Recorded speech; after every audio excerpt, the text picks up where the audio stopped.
आज आदत के मजार पर फतवा पढ़ना जाएगा, नमाज पढ़ता नहीं और नजर क्या कहूँ मैं।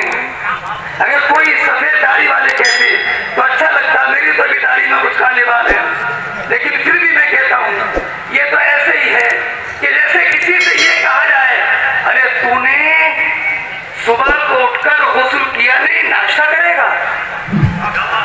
जी जी है ना।